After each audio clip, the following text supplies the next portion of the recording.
So first of all, I just want to introduce myself. I'm Sue Piper, chair of the Oakland Firesafe Council, which was formed in 2014 by 1991 Firesafe. Members of the Oakland Wildfire Prevention Assessment District Advisory Committee, Oakland Wildland Stewards, representatives of homeowner associations and neighborhood councils, and individuals with an interest in wildfire prevention.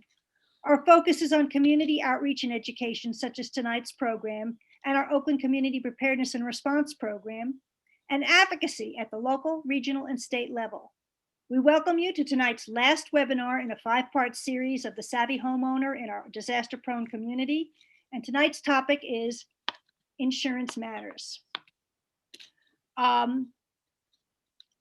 Before we begin, I just want to remind you or change our instructions a little bit. We had said that if you wanted to raise questions to use the Q&A, but that function seems to not be working across the air. So use the chat for your questions during the course of the evening. Our first speaker is Misha Tseitlin, a 2021 Princeton graduate who did his senior thesis on an analysis of a home insurance survey that Piedmont Pines Neighborhood Association and the Oakland Firesafe Council did at the end of last year.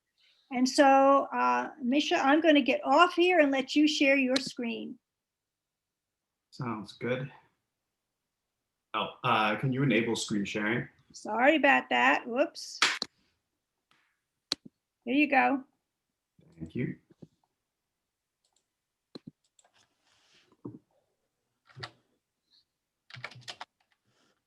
All right. So with that said, I will go ahead and just begin my talk.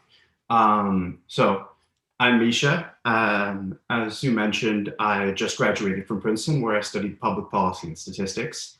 And I did my senior thesis on wildfires, and specifically wildfires and insurance. I thought wildfires obviously are a big issue for everybody in California. And the reason I looked at insurance specifically is because it's really important for looking at how people respond to natural disasters like wildfires. And there isn't a lot of research out there compared to other natural disasters like earthquakes and hurricanes, and et cetera.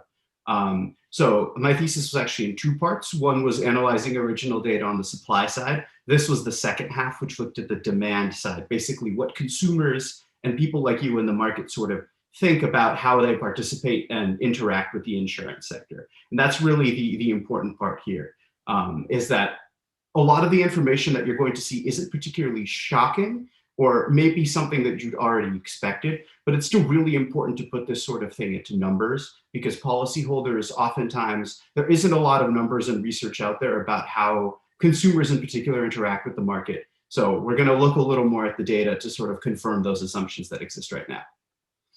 So before we go any further, I want to talk about sort of what the sample was. There were about 200 responses, and that differed based on questions. Some that talked about non-renewal, for example, asked whether people had experienced or had experienced non-renewal or not. And when they didn't experience non-renewal, the sample size is obviously cut in half. But that is to say, there was a very good response. And this was mostly in the eastern part of Oakland, particularly in zip code 94611, the Montclair area. There was one response from the Lake Merritt area, but that isn't really important in the grand scheme of things. And just to note that there were 17 respondents in 94705, which is a zip code split between Oakland and Berkeley. That was the only zip code that was entirely in Oakland that was included in the study. That's just interesting to note. So with that said, I'll go directly into the responses. We had a lot of responses looking at the specific insurance providers. As you can see, sort of there are only 8 providers that have more than 10 respondents reporting having insurance. Additionally, a lot of these you can see are sort of segmented. This last column, everything from Tokyo Marine and down, only has 1 respondent that uses this provider. And so everything basically at the bottom is sort of very split up and disjointed, which goes to show that the market is slowly being eaten up by like a larger proportion of like larger firms. One example of those is the FAIR plan, which you can see here is pretty popular. And also there's a rise of, for example, tertiary providers, which just goes to show that the type of insurance that people get is also sort of changing, and the amount of coverage that they may potentially receive may decrease as a result. So with that said, there's a lot of information here, but pertains to the non-renewal crisis. So that's just to say that when an insurance provider chooses to not extend or renew an insurance policy, it's a really big deal and something that policyholders have been worrying about and policymakers have been worrying about for a while. So as you can see, about half of respondents experienced non-renewal, which is a pretty shocking number. And that amount has increased pretty rapidly over recent years. Statewide, trends suggest that this started in 2019 as an effect of the 2018 fire season. And you can sort of see the similar large uptick that happens, particularly with non-renewals in 2020. There's generally a good chance that if you had your policy for longer than that, then there's less of a chance of non-renewal, but especially for people that are getting new policies in recent years, they're facing increased chance of cancellation by their provider. And we can see that sort of trend here as well, which is just that most consumers still manage to stick with their long-term insurance providers, which goes to show that providers value loyalty and like to stick with their consumers to some extent. But as soon as you go to 10 years or less, the sort of value of loyalty sort of decreases as the market becomes more unstable. And that's just a problem that both producers and consumers are sort of facing right now. So with that said, there are a couple of reasons provided for non-renewal. This is obviously a lot of this data is very subjective, and so we can't draw too many conclusions, but that's just to say that non-renewal is usually justified in terms of wildfires. So when insurance providers are sort of afraid of sort of increased fire risk to a consumer, then they increase the chance of non-renewal, which is a particularly big problem in areas like East Oakland. So with that said, there are additional reasons for insurer changes, but non-renewal really dominates. Pricing, even though everyone sort of knows that the insurance market is pretty unaffordable in some sense, and I'll get to that later, rate hikes and sort of premiums don't play a particularly major role in determining whether consumers have their policies non-renewed or not. That's just to say that this is generally being driven by providers who choose to non-renew rather than consumers who find a better policy and leave. And also, we can see again a similar sort of result in terms of loyalty and who changed insurers within the last 5 years. Most people are able to stay consistent, but the fact that almost half of respondents reported changing insurers is pretty drastic because it shows that the market is becoming increasingly unstable. And we saw from the respondents in past data that that trend is only increasing with time. So in terms of insurance shopping, what people do once they lose their insurance, this is the part that the least data is available. And so the survey is really great at answering these questions. Again, they're subjective, but it goes to show that consumers have a really hard time shopping for insurance providers. That could be in part due to the dwindling selection of insurers, could potentially be due to rising premiums. It could be due to the fact that they desire primary and secondary rather than other sort of insurance providers, but that's just to say that everybody is having a really hard time working their way through the market. And that's a pretty big deal and something that policymakers haven't necessarily considered as much because a lot of policies focus more on insurance providers and the supply side than the demand and what consumers are actually thinking rather than the companies providing the policies. Now, in terms of how they resolve non-renewal, a lot of it, well, obviously in most individuals want and need insurance to sort of protect against wildfire risk. And a lot of people go to brokers, which is more so prominent in the Oakland community than other areas. But the second most common one, and that speaks to a broader statewide trend, is that individuals are going more to the FAIR plan because as the insurer of last resort, and as you can see, the market sort of becoming even more difficult for people to work their way through, the FAIR plan is becoming a lot more important for people to be able to make sure that they sort of receive the optimal amount of wildfire insurance. There are obviously other solutions that some individuals manage to get, like wraparound insurance, so they negotiate renewal, but generally these results are pretty rare in comparison to sort of having to go back onto the market and shop, which just goes to show that when a policy is non-renewed by a provider, it's usually consumers that end up suffering the most. Now, in terms of premiums, this is something that the state of California is particularly bad at in comparison to other areas. They have a lot of restrictions on how insurance companies can price their policies, but I won't go too much into detail. But basically, insurance companies continue to push the limit and sort of increase prices as much as they can. And the respondents to the survey sort of found the same results, which is that while some people, a very small minority, might be able to pay less for insurance as compared to 5 years ago, the majority of respondents pay more. In most cases, actually more than 20% more in terms of their prices compared to 5 years ago, which just goes to show that even as wildfire risk is increasing, also prices are increasing. And that's a big deal because pricing particularly is the least regulated part of the insurance industry in California. Whether or not you can non-renew is sort of decently strict and has limits, for example, whether you can do so within a year or a 75-day period, it depends. But prices in particular here just go to show that people are gonna have to pay more. But the silver lining here is that at least even though prices are increasing, the quality of insurance that people receive isn't necessarily decreasing. That is to say that when you're able to get a policy, in the case that your provider obviously doesn't cancel a policy, and that's the big question of non-renewal, but just that most respondents find that their coverage compared to 5 years ago hasn't gotten better or worse. It's basically stayed the same. And that's a really good thing. So just to summarize, the survey is really important because it provides us with a lot of information about how people in the Oakland Hills and East Oakland area, particularly in more rural parts of Oakland, think about the insurance problem. And even though the area hasn't had as many problems with wildfires as other parts of California more recently, it goes to show that there's still problems with the insurance market, which a lot of people understandably are concerned about. And this data might potentially go a long way into providing us with some more information about how people think about insurance and also about how we can improve that insurance going forward. So with that, I'll finish and open up to questions, and thanks for listening.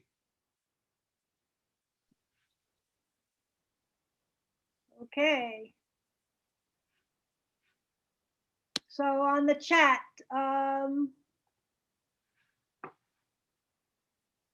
are there any questions? There was one question that this concerns fire insurance, earthquake insurance is a whole other bowl of wax. I would say yes, that's correct. Oh, so Michelle Cox said she got the non-renewal notice today. Yes, well, I've been hearing lots of that. Do you want to describe the FAIR plan? Yeah, sure. I can go into a little bit of detail. I obviously don't know as much as some of the more seasoned, experienced people on this panel. But from my understanding, the FAIR plan is sort of the insurer of last resort in California. I forget exactly what it stands for. It's technically not run by the state, but is affiliated to sort of provide insurance to anybody in any zip code when they can't get fire insurance through the normal means of the market.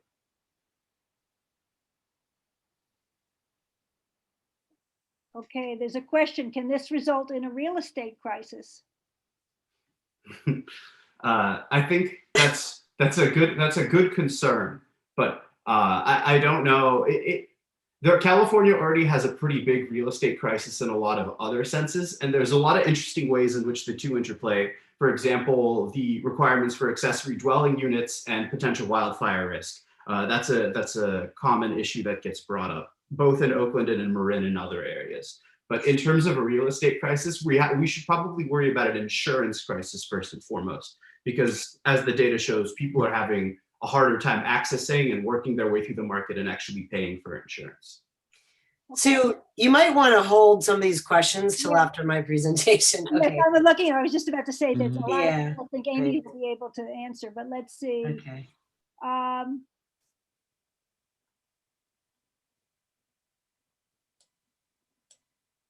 Okay, so Scott Halbrook says, I've been a farmer's agent here for over 17 years. I live in Montclair. Reinsurance is a huge factor for the companies. I don't know if Misha can answer that, but I'm sure Amy can when we get to that. Maybe we should move on to Amy's presentation, and then we'll deal with these questions in a general afterwards. So Amy, you want to go for it? Okay, great. Yes. Hang on here. Let's get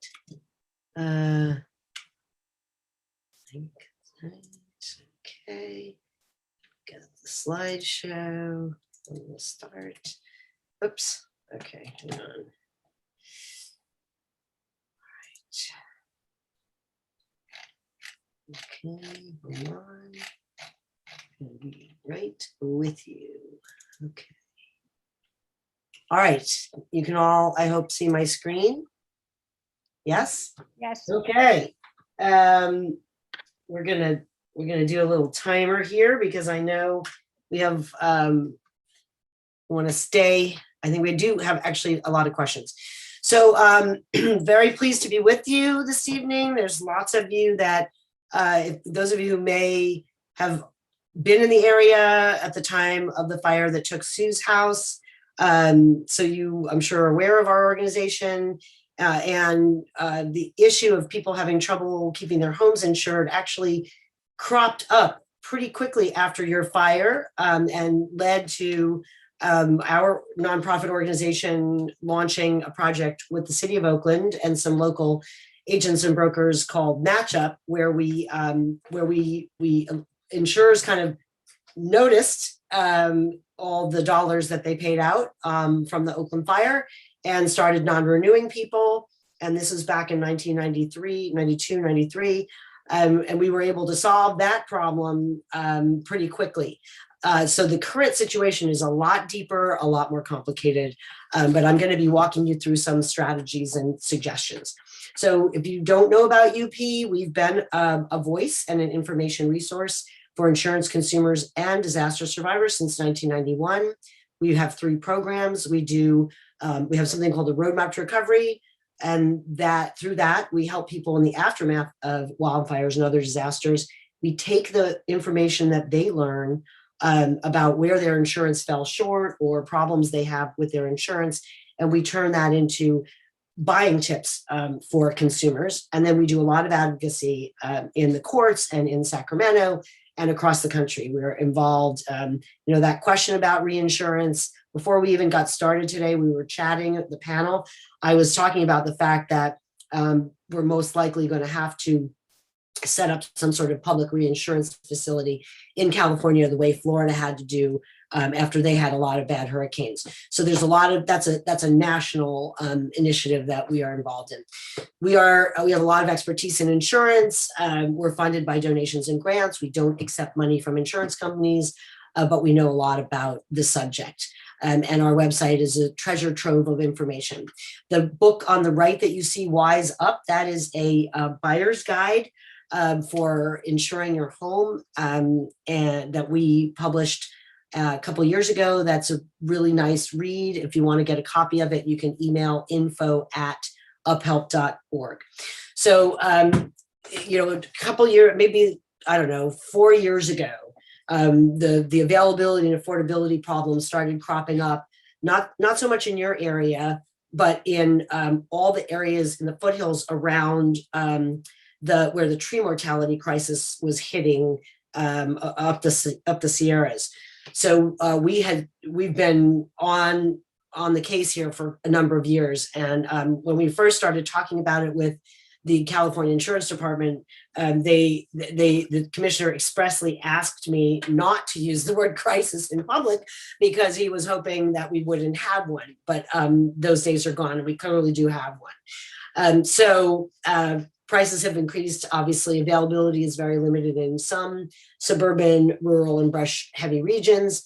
It's a little inconsistent. There are some areas like Marin seems to be not having as big a problem as your area. I think the fact that there was a big fire in your area somehow is a factor there, even though I think a lot of people feel Marin is just as vulnerable. The California Fair Plan, thank goodness, is in place. It's not at all anyone's dream plan. And the coverage is expensive for what you get, and you have to pair it with something called a difference in condition policy if that's your only option.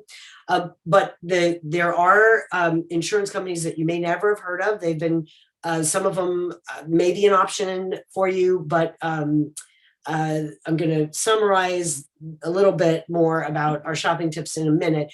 But just to give you these links, and they're also in the chat, we've done, my organization has done 2 webinars specifically trying to help people figure out, if you get a non-renewal notice, what should you do, what are your options, and who can help you.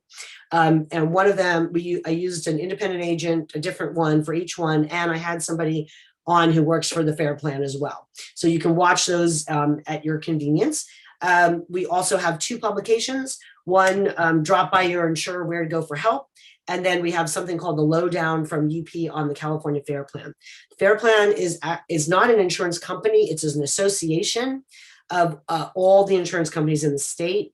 It was created in the 60s because people in the inner cities in LA couldn't get insurance. They were being redlined after rioting. And so the legislature said, well, we're going to create this program.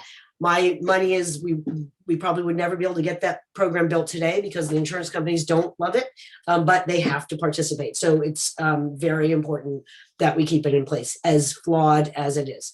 Very important collaborative work is going on to try to do fuel reduction and home hardening throughout the state as one sort of related way of getting insurers to come back into the market. We know that insurers want to do business in this state. There's lots of high value homes they want to insure, and some companies like State Farm are continuing to have an appetite, but it's definitely been a roller coaster ride, and a lot of people have ended up in the FAIR plan in the last year. These are some of the programs around the country that we are trying to copy and bring in for wildfire risk reduction. There's one in Colorado where insurers, if you participate in the program and your home and you harden your home and you do some defensible space work, 3 insurers, including Allstate, will promise not to drop you. They won't give you a break, but they at least will not drop you. So that's the only model we have. We're working to build one in California that's better through a project that United Policyholders launched that Sue Piper and others are involved in. And currently, the California Department of Insurance and CAL FIRE are just getting started, but we're trying to push them through our RAP project to move a little faster, to set these standards, and then really bring insurers in to supplement all the amazing work that fire-safe councils and volunteers and communities are doing. So we have been surveying throughout the state for a couple years now. This is one we did in 2019 because as this crisis was beginning to develop, we were trying to keep tabs on it and figure it out. So, of course, one of the most significant things to us, in addition to the fact that so many people were getting non-renewed, was that insurers were not telling them, well, if you do X, Y, Z, we won't drop you. And that kind of spurred us to launch the RAP project, because we want to fix that. We want to incentivize, reward, and help people keep their homes insured. One thing I can tell you is that an independent broker, as opposed to an agent, can increase your odds of finding a decent policy. The difference is an independent broker is somebody who could sell you Safeco, Hartford, Amica Mutual, etc. By contrast, an agent would be somebody who can only sell you State Farm or only sell you Farmers or AAA, right? Those are companies that you can only access through their agents. Now, so you can get more options through an independent broker. The flip side is some of the captive agents, the State Farm.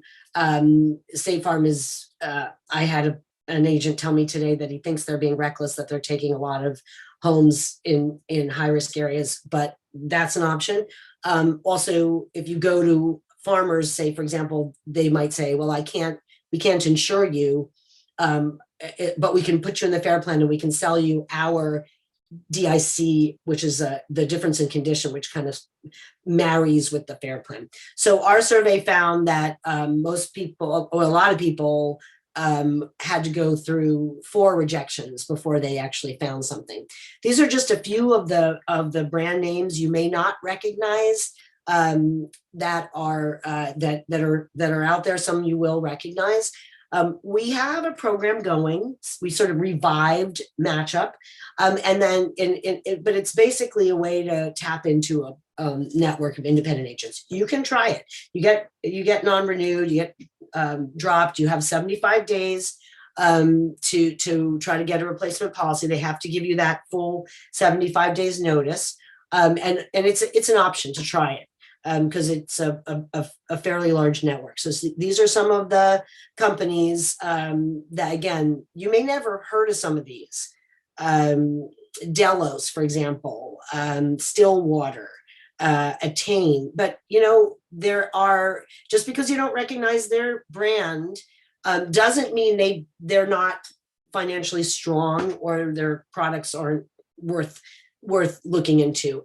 I feel very strongly that working with a good agent is incredibly important now more than ever, because I have an advisory panel of agents and brokers that I've been checking in with for the last couple of years, just trying to help consumers who are getting dropped. And I talked to one of them today, and he said, "Well, I tell my clients that they should, if they've done anything to improve their home, if they have made any home hardening improvements or created defensible space, take pictures and send it to the agent that you're working with, and then that agent can send it to the underwriter at the insurance company. And even though they may not officially reward you for that by saying, okay, we will take you, and it may still, if you're on sort of a maybe drop, maybe not list, it might tip you onto the maybe not. So just a reminder, we're all worrying about just holding on to some insurance, but it's still important to remember that it's, as long as you're paying for the insurance, you want to make sure you have enough. So just a reminder, 2/3 of the people that our organization has helped over the last 30 years after wildfires have been underinsured. And so adjusting your coverage A limit, the amount on your dwelling, is very important. If you're not on our mailing list, we put out a monthly tip with good little bite-sized. We're always going to be reminding you that the cost of replacing your home is probably more than the amount you're insured for. And you can adjust it without spending a whole lot of money.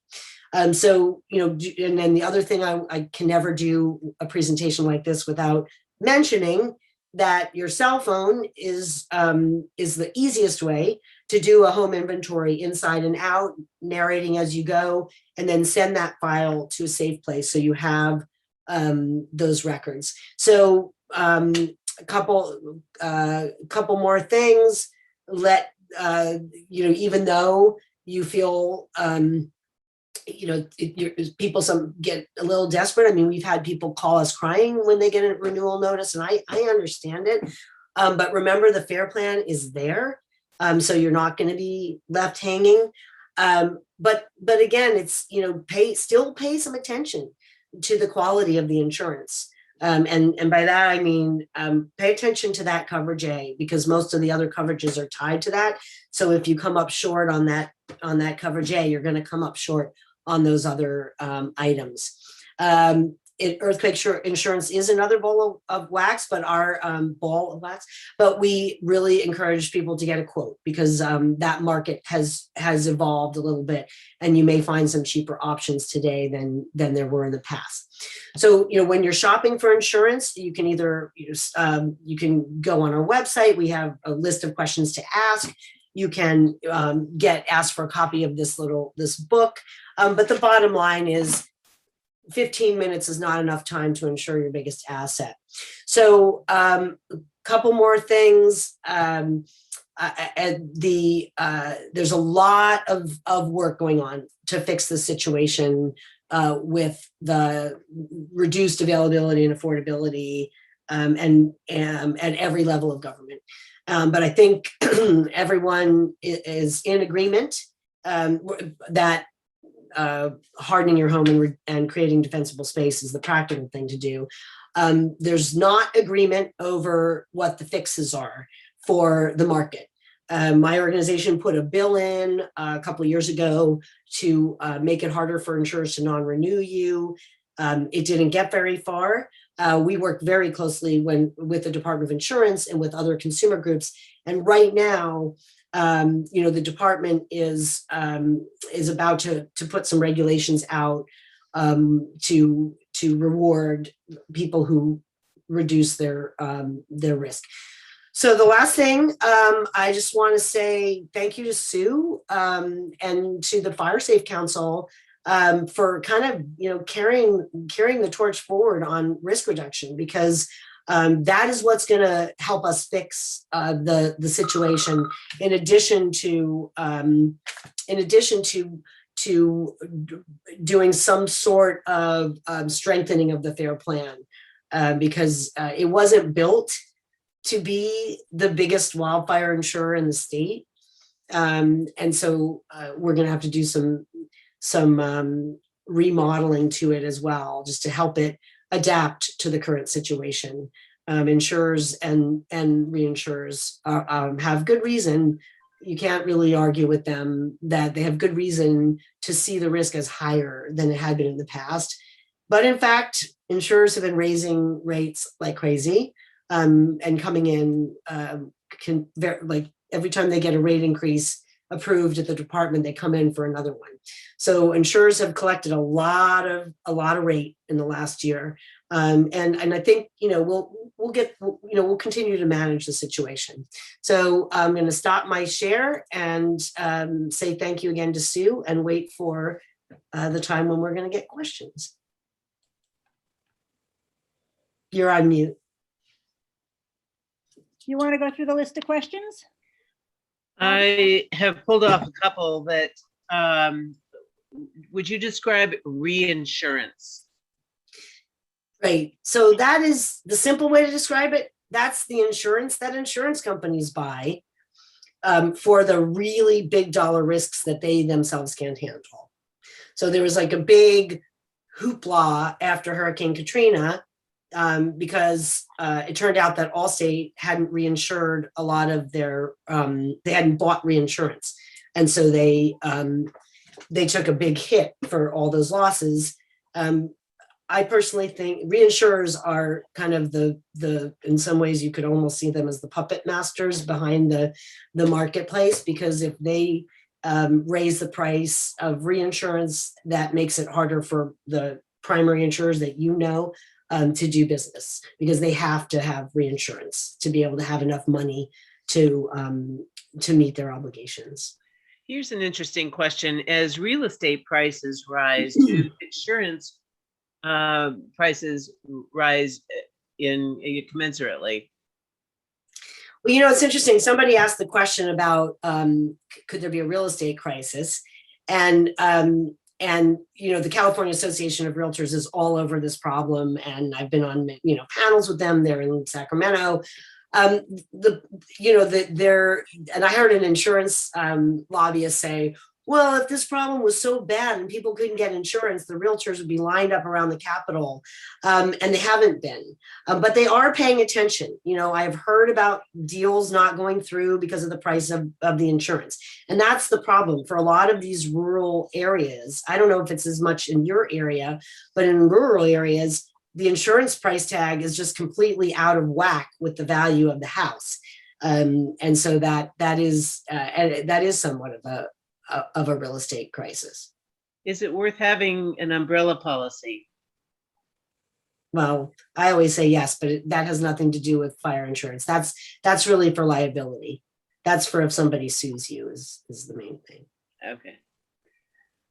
Is there a rating system of which insurance companies are better than some insurance companies are better than others?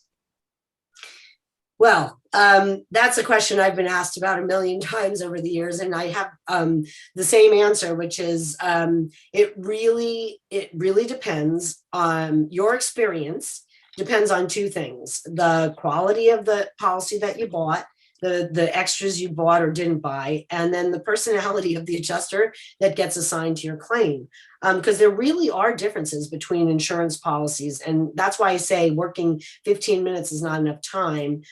Because there are differences in whether the policy pays depreciated value or pays replacement and all that. As you know, JD Powers does a rating. There's all kinds of sort of startups, you know, on the internet that are purporting to rank insurers. Consumer Reports, you know, does. But in my experience, after so many years of seeing how insurers perform after on big losses, you know, the dynamic is consistent. They are businesses. You mentioned the adjuster is an important part of the equation. You don't get to choose your adjuster though. No, you don't. All you can do is your due diligence as a consumer at the point of sale. Try to, you know, follow our guidance to get, you know, try to get enough coverage A, try to get, you know, enough, you want to get building code upgrade coverage. California now mandates 10% minimum be offered to you. We recommend, you know, buying that and, you know, getting an extended replacement. And then, you know, there are more quality insurance policies, but they do cost more. But for most people, the most important thing is, what are your limits? Yeah. But I want to say, like, you know, I've been accused of being a little bit of a Pollyanna. I'm like, yeah, this is going to be okay, which I think it will be. But I did hear today that one insurance company got approved to add a wildfire deductible. You know how earthquake policies have like a big 15% deductible as opposed to your flat dollar. So I expect to see some deterioration in the quality of the coverage that'll be offered. And you know, we're in that fight to prevent that from happening. Interesting.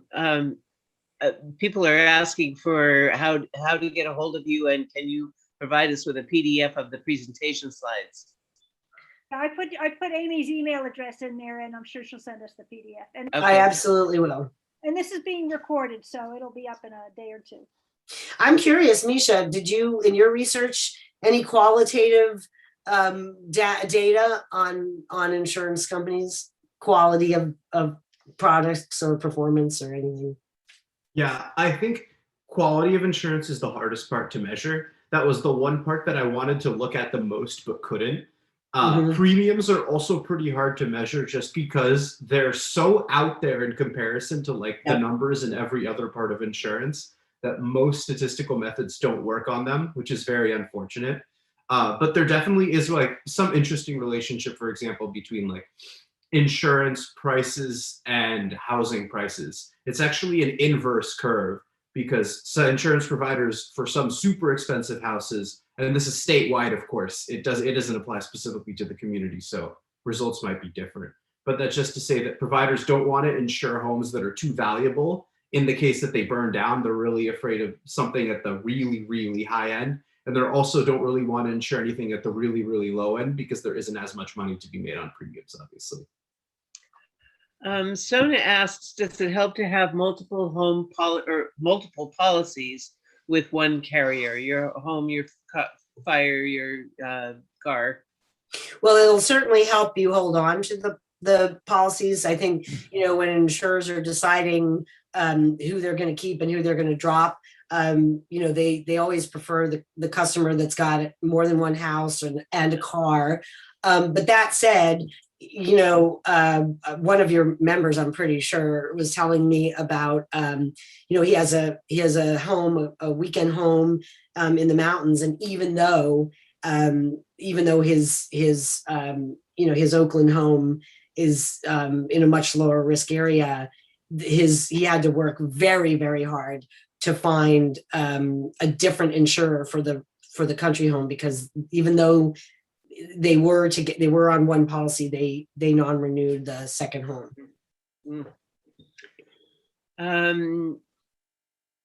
If I cannot get insured except for Fair Plan and want to sell my home, I assume this is a disclosure item. This might be beyond the expertise of us, but no, you know what? It's something people are discussing it. It's not legally required, but I have a sense that it will be, that it's as a matter of course going to be something that buyers are going to want to know. Yeah. Not When gonna help. a house gets on fire and no policy to cover the loss, isn't that a loss for the mortgage company? The consumer can walk away and start renting. This can break the economy.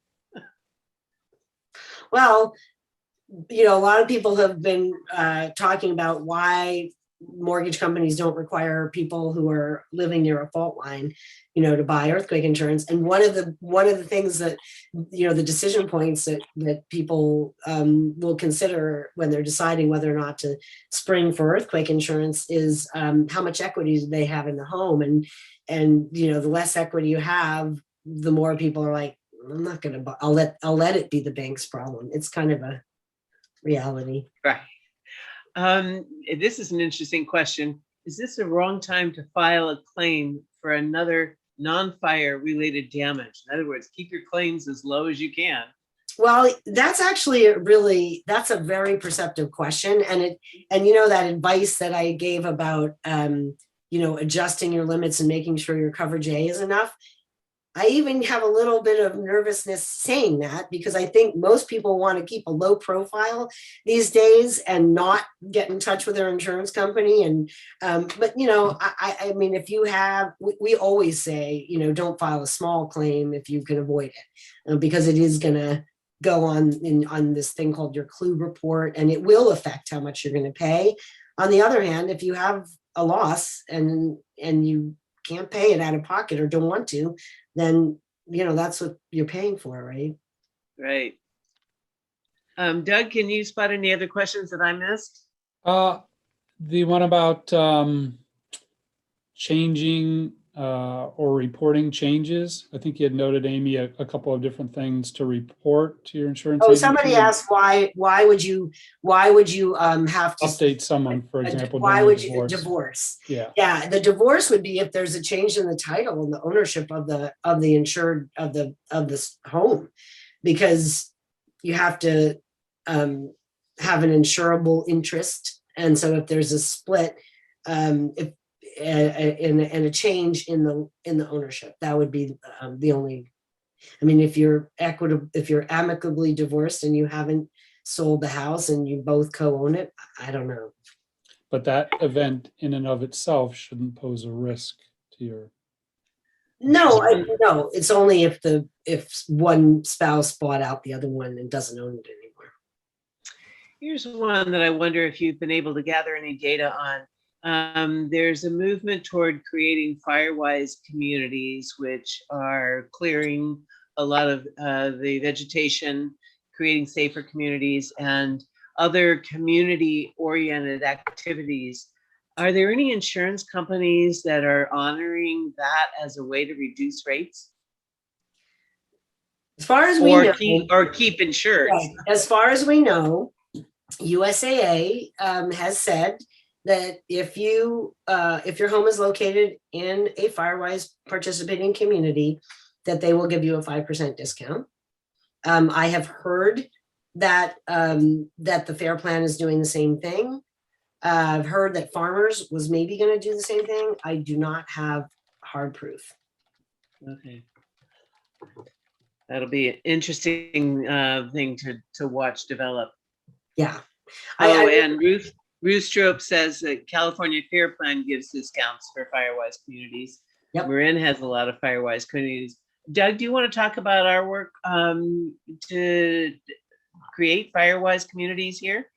Sure. Sue, can you share your screen and show that slide on Firewise from our OCP&R? So Firewise is a program of the National Fire Protection Association. Nationwide, the idea behind Firewise is that a community, a neighborhood group gets together and they create a plan of what they want to work on in their neighborhood to help make their area more fire safe. So it's really a community effort. And then you take that plan and sort of communicate that to the whole neighborhood, so everybody is aware of what you're going to do over the next year. You work with Firewise USA to submit your plan, and then the action plan, and then you work on those activities. They could be clearing an empty lot that the city has never attended to. They could be helping maybe a resident who just doesn't have the means to make their property more fire safe. Because the idea with this is, as a neighborhood, you're only as well protected, I guess, as the weakest link. So if somebody's house is has some issues regarding vegetation or other things that are not fire safe, then helping them improve that will help the entire neighborhood. And so with Firewise USA, the neighborhood group or your community needs to put in the equivalent of 1 volunteer hour of effort per household per year. So that doesn't mean that everybody in the neighborhood, let's say, has to spend an hour a year clearing their property or making it more fire safe, but it has to work out. So if you have, for example, 30 people in your neighborhood group, people in the group put in 30 hours or more during the year, which really isn't that much. And it can be there are a wide variety of projects you can work on. Again, I mentioned clearing a lot or helping someone. You can work as a neighborhood to put screens over your vents, or you can even meet and discuss emergency preparedness and evacuations. What would you do if a wildfire broke out and was threatening your neighborhood? So that even counts as a Firewise activity. And then you report all this back to Firewise USA or NFPA, and you become a Firewise certified site, and you make your plan for the next year, and then you keep doing that. I think go ahead, Sue. Well, I was just going to say that the city does a pretty good job with their inspections and letting people know what individuals can do for defensible space. But it's really important to be organized, because we aren't doing enough for community defensible space. And that's beyond what's around your house, what's in the neighborhood. And so the more neighborhoods that would take this on, we'd like to be like Marin. They have something like 30 different Firewise USAs. And we have neighborhoods that have been, were once core groups or whatever it is. But if you could do this, it would help make us safer. It isn't just individuals. We have to work together. And we do have a guide on our Oakland Community Preparedness and Response website, and there's the link, and that sort of summarizes everything you need to do to become a Firewise certified neighborhood. Okay, are there a few more questions here that we could look at? Well, I'd just like to add to, in addition to Firewise communities, utility undergrounding, Piedmont Pines has a massive project that's been going on for decades. And is there a way that we can get ourselves in front of insurance companies to say, hey, at the end of this 3-phase project, we'll have some 700 homes with underground utilities out of our 1,400 properties. So is there any advice as to how we might be able to get the attention of insurance companies? Well, that's great. Very important initiative. And I guess I would say, yes, absolutely, there is. And maybe, go through the Department of Insurance, ask them to broker a meeting. I can help you with that. Because there is a trade association, APCIA, which is a national trade association. They have a representative in California, in Sacramento, Karen Collins. I'm happy to introduce you to her. I mean, the problem is that, the company line, the insurance company line, which has been, doesn't matter what you do to your house. If your neighbor hasn't done anything, your house is still going to burn. Very kind of pessimistic, cynical. We don't have enough data, et cetera, et cetera. But I think that they're getting more and more pressure from their marketing department and their sales department to, to recognize and work with communities that are being proactive in that way. So I would be happy to help you with that.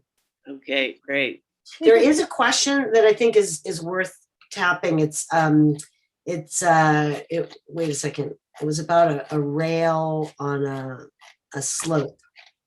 Where is Somebody it? lost their policy. Michelle Cox wonders if the fact that a handrail along the slope side of the house is the actual breaking point with non-renewal. She must have been insured with Safeco for 30 plus years. I would highly doubt it's a handrail. I would highly suspect it's the slope. Because one of the additional drivers of the crisis, in addition to the North Bay fires, Camp Fire, Woolsey Fire, etc., and the reinsurers and all that is the advent of a tech tool, a Fireline score system that a tech company sold to an insurance company some years ago. A bunch of insurers started using it. It is basically like a credit score for a house, and it's a scale of 1 to 30. And all it considers is 3 things: slope, fuels, and access. Slope, fuels, and access. So every one of your houses most likely has a Fireline score, and each insurer has its own tolerance. I won't insure a home that's a 5 or above, for example. So the best is 1, the worst is 30.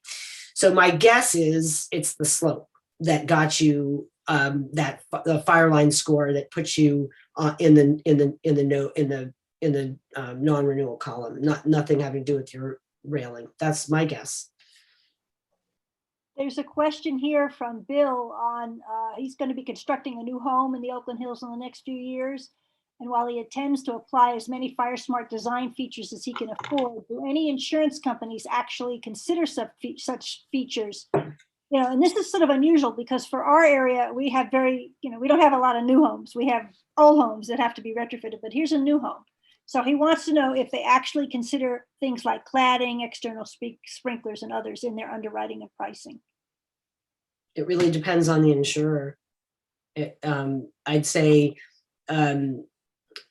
it's certainly like this agent said to me today, you have absolutely nothing to lose by giving photo documentation of those improvements, to the insurer and or the agent that you're working with. But it really, not only do the underwriters seem to be, it's hard to sort of pin down exactly what rules they're applying when they decide who they're gonna drop and not, other than the Fireline score. I've also been told by a lot of agents and brokers that you'll get a different answer if you call in 2 weeks. So that's about all I can offer on that. So there's a question here about, or a suggestion about community chipping availability on an ongoing basis, or providing a free day regularly once a week or month at the green dump to give people incentive and help them financially mitigate fuels on their property. I want to say that in Oakland, as part of your waste management contract, you can put out as much green waste as you want every week, roadside pickup. You just, if it's a lot, you let them know, because they have to send a different truck.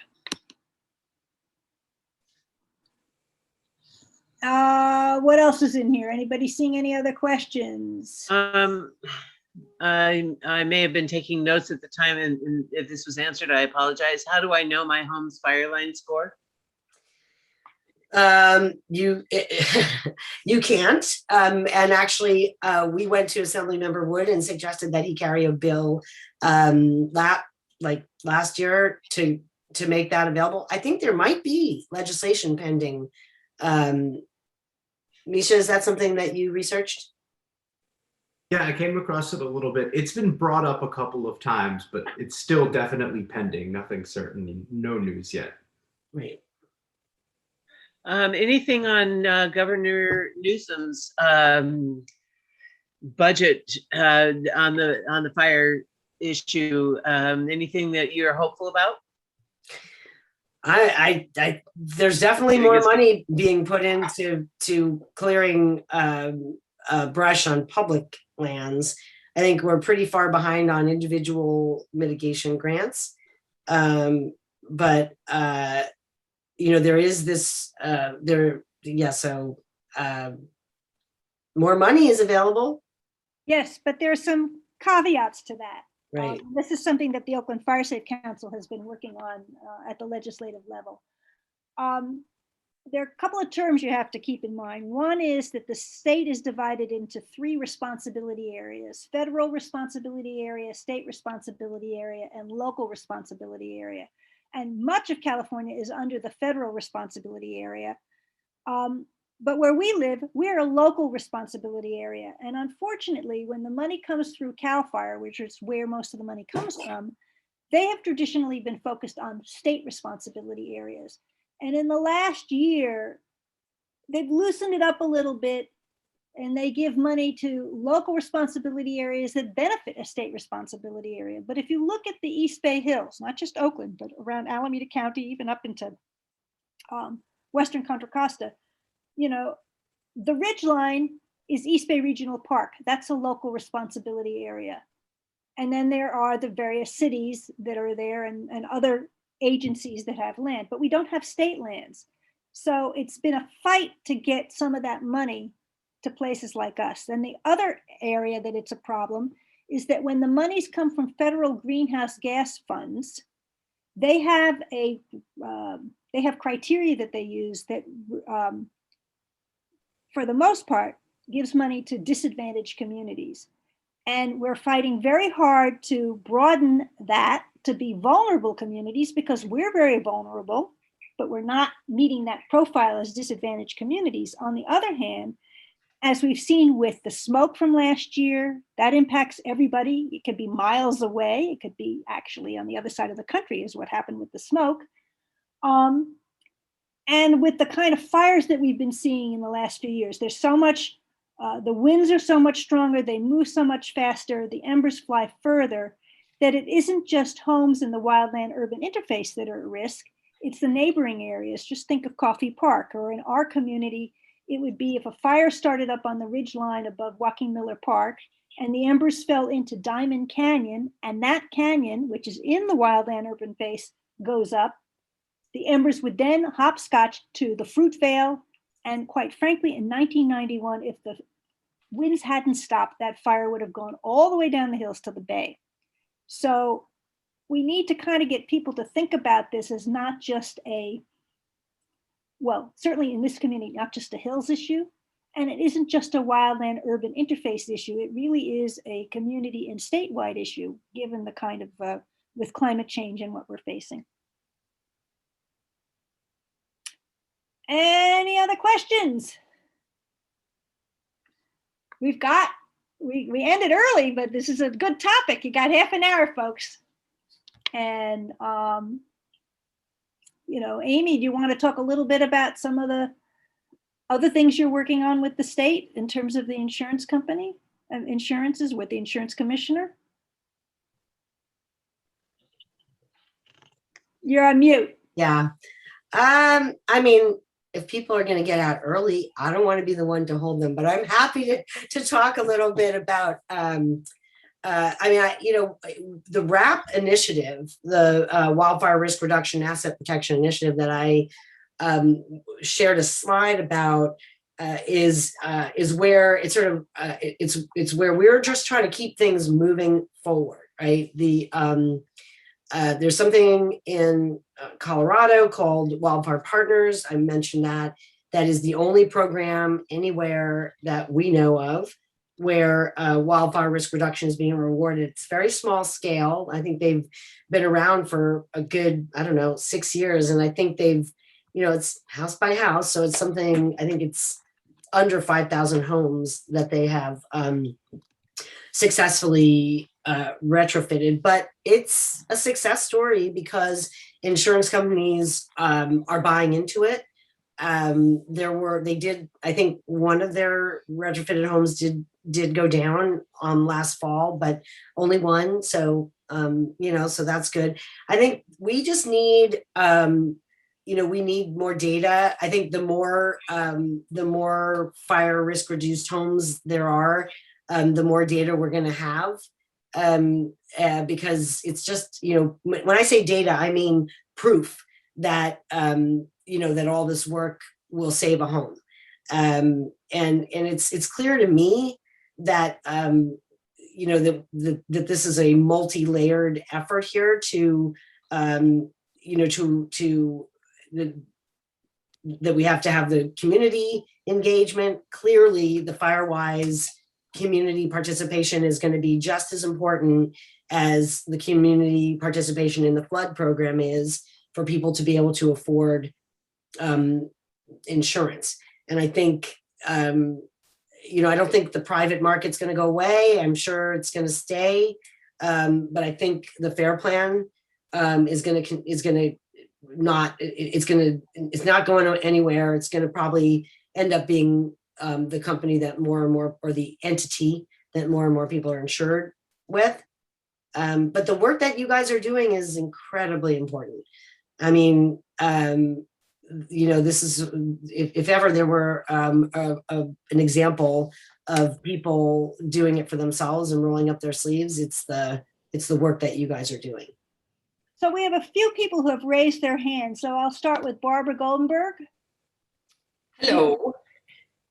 I'm also, besides being involved with Oakland Firesafe Council, on the board of Diablo Firesafe Council, which covers both all of Alameda County and all of Contra Costa County that are in the extreme high hazard and high hazard zones.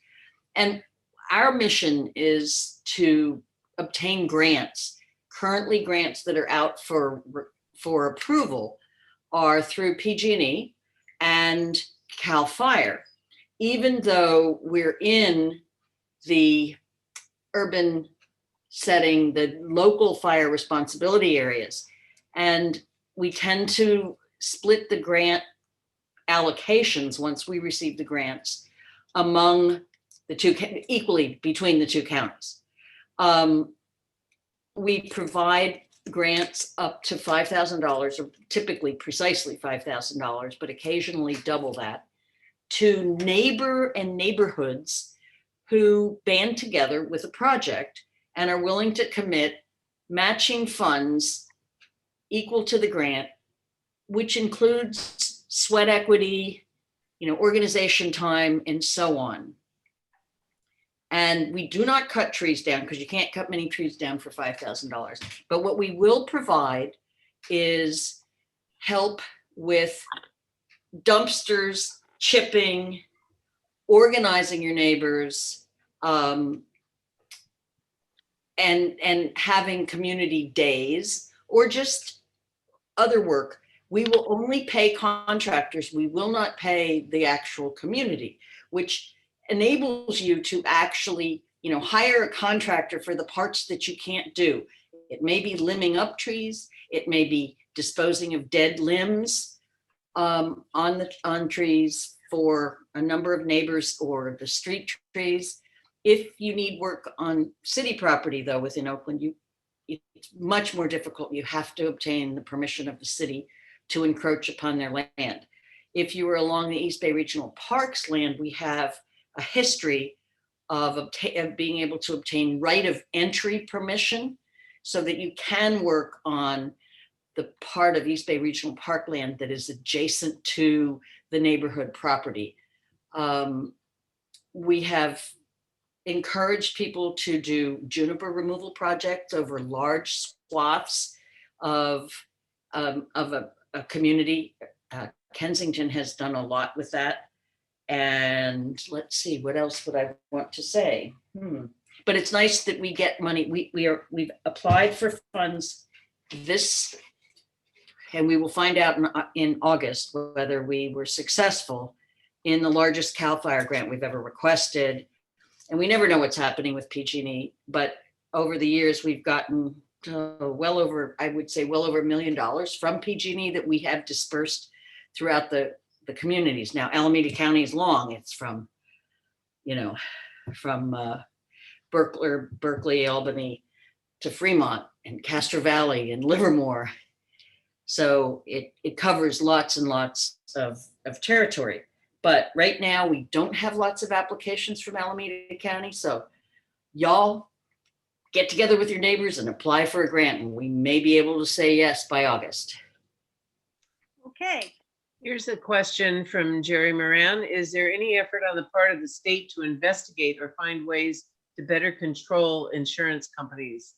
I believe there is the State Department of Insurance. And I think we've talked around that, but maybe you, Amy, you want to add a little bit more about the work that you're doing? You're muted. Sorry, can you repeat that question?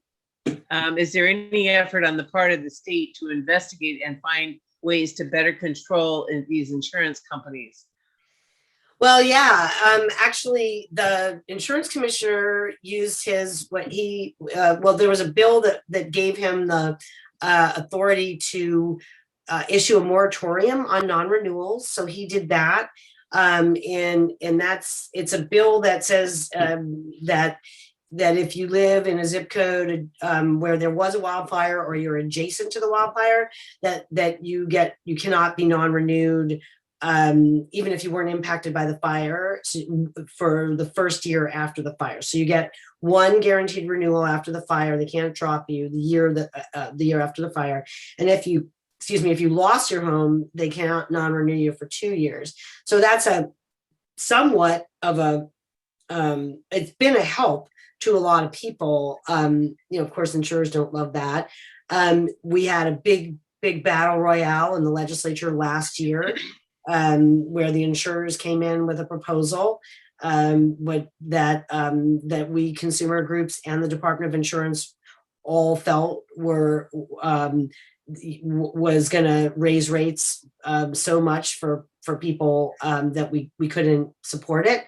But there's a lot going on right now. There's a regulatory the department has issued draft regulations. They pulled them back. They're going to reissue them. And then the FAIR plan just lost a ruling in court. The department, believe it or not, the Department of Insurance and the FAIR plan were on opposite sides of a lawsuit, where the department ordered the FAIR plan to sell a proper HO3, like a real home insurance policy that has liability, theft, all that. And the FAIR plan said, no, we shan't. And so they went to court, and the court initial ruling was, yes, you shall. And so now they're working on, the court wanted further briefing on whether how much liability insurance the FAIR plan would be required to offer. So there's a lot. It's sort of a balance, right? You want the more you regulate, the less appealing the market is to the insurance industry. And so we're just trying to kind of get the right balance, which I think my personal opinion is, investing in mitigation risk reduction is a no-brainer, because I really don't believe that insurers are going to want to stay out of the market forever. I really don't. How does California rate with other states as far as doing this kind of work on a statewide level? Well, a lot of insurance companies, they like to complain about California because we have Prop 103, which means, which is somewhat of they can't just come in and ask for the full rate increase that they want. There's protections in place for consumers. So, insurers would prefer to do business in a state that doesn't regulate them as carefully as we do in California. But this is where all the, their target customers live. So, I think, we have an elected commissioner, so, he's a politician. So he is responsive to consumers on a lot of levels. But it's hard because, 18,000 structures destroyed in Paradise. It's very, very hard to argue that the risk hasn't increased by a lot. So, So we have a question about explaining what a hazard severity zone levels, what they mean. You want to try that, or do you want me to do that? you take that. Okay, well, CAL FIRE comes out with maps, and they have very high fire severity zones, and then they have high fire severity zones. And for Oakland, the very high severity zone goes from the Berkeley border down to I think about Keller, or maybe a little beyond Keller, with the Contra Costa County on the east being one border, and about approximately 2 blocks on either side, on the other side of Highway 13 and 580. Then when you get from about Keller going down towards San Leandro border, that is a high fire severity risk zone. And it has to do with the amount of vegetation and the slope and the topography. But you can find those maps. You can certainly find it on our website, oaklandfiresafecouncil.org. You can find them if you go to the CAL FIRE website, and you can see them. And then the city uses the CAL FIRE website as the CAL FIRE maps to define what we call a wildland urban interface. And I think, as I said before, across the state, wildland urban interfaces tend to be rural, in the middle, houses in the middle of a forest. Where we live, we have lots of houses with a lot of vegetation, but we're not necessarily in the middle of a forest, but we're still a wildland urban interface, just more urban than wildland. Sue? Yeah. I can share my screen and show a picture of the. Okay, do you need to be? Nope.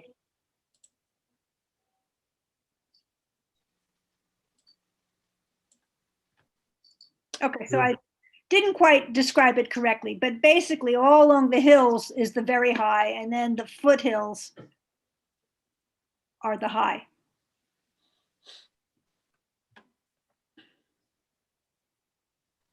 Okay, here's the question about supporting restricting ADUs on very high fire hazard zone. The Oakland Firesafe Council has come out against adding accessory dwelling units in the very high fire hazard zone.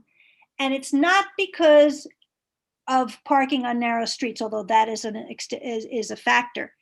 It's because our streets are finite. We're not a new development. We've been here for a long time. They are only so many feet wide. And when you're trying to get people off the hill in a very rapid amount of time, there's only so much space that the cars take up. And so when you have more people coming into an area where it's already a problem, then that doesn't make sense. You're putting people in harm's way.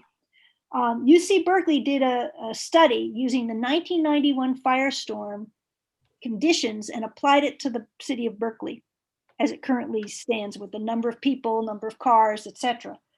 And they said it would take 2 hours to get people off the hill if you had to you mandated an evacuation. Well, you think about where we are. The fires that come our way aren't coming from deep in Contra Costa County. They're coming from the ridgeline where East Bay Regional Parks is. And we don't have 2 hours to get off the hill. So our concern, and at least with the Firesafe Council's concern, was that was not safe for people to be increasing the density and adding more people having to get off the hill when our streets are only so wide. And it's not just the street in front of your house, it's the entire evacuation route from the top to the bottom. They're not, some places are very wide and then it narrows, and that becomes a problem. So. Here's a question that might be an interesting follow-up for another survey is, what is the range of prices for homeowner policies in the Oakland Hills? We'd have to put parameters around that, like what's your square footage, what's your vegetation, what's your this and your that. But I think and who's your insurance company? I think that might reveal some interesting data for us. Definitely. Misha. And I know that, yeah, Misha's volunteering. I know we asked that question, we have questions about that in our surveys. I'm happy to share our data with you, but I think Yeah. if you're going to ask the question, you've got to make it apples to apples. So, Right. because like, that's why a lot of these, these price comparisons on the internet are not really useful, because, you could have one policy that provides, actual cash value only on, contents or something. You compare that with one that, has replacement value. That's a significant quality difference. So Yeah, I'm if sure you have that's data, smart. you can send it. I'm sure that smart Princeton guy could figure out how to, no, but seriously, like there's been a lot of work. I've had so many like startup types ask us, we wouldn't that be great? It would be interesting to know the range. My guess, it's somewhere between 800 and as much as 12,000, depending on the size of the house. And I've been saying for the last couple of years, I think the days of people paying below 1,000 for their home insurance are over in California. There still are quite a few people that are still in that range. Believe it or not in this area. Right. No, I would be interested in what questions you asked and to do a hyper local version of that, and with Misha's help. I'm always happy to help, but Amy said it best. It's hard to classify these things, but there are ways to do it, and the data would be very helpful if it existed, because not a lot of research has been done about this already. Yeah. I mean, certainly, knowing what you could, fair plan pricing would be probably easier, because you get what you get. Right. Yeah. Okay, now this is moving on to some other things that really don't have to do with insurance. And since that's the focus of our conversation, I think we're getting very close to the end, but I will follow up with Michael on the tree deaths and parking enforcement with Rich and Karen Policyholders. So I'm going to just share my screen. And first of all, I want to thank Misha and Amy very much for their wonderful information and insight. And let me get back up in here. So we just want you to know that there are some upcoming events that might be of interest to you. We have a public hearing on code and regulations, which is coming up on the 2nd. And that was what we discussed before. If you go to this particular website, you can download the documents, and there are instructions on how to get on Zoom and how you can comment. I always suggest people send a letter ahead of time anyway, because I suspect there'll be a lot of people. You may not have a lot of time to say what you want to say. So send a letter to the Planning Commission, and then also sign up to talk. The Montclair Neighborhood Council has its June meeting on June 3rd at 7 p.m.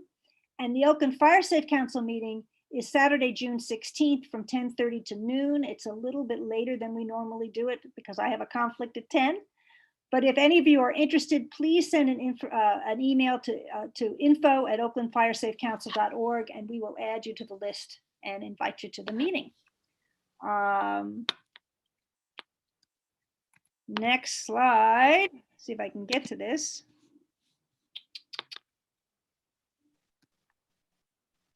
Come on, I'm having a hard time getting to the next slide. Let me. So here's how you can sign up to our e-newsletter. Whoops, you can do it both on the Oakland Firesafe Council website and on the Oakland CP&R website. It's right at the top, you can't miss it.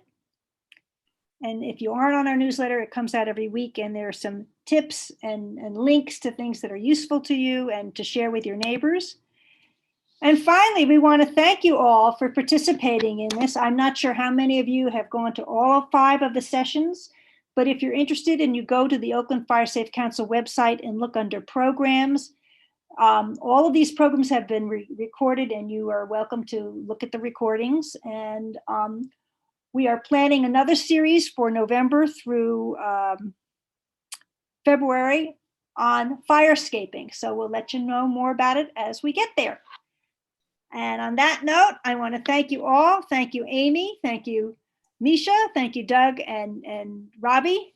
And have a very good evening. Thank you, Sue, for everything that you guys do. Good night, everybody. Good night. Thank All you. right. Thank you.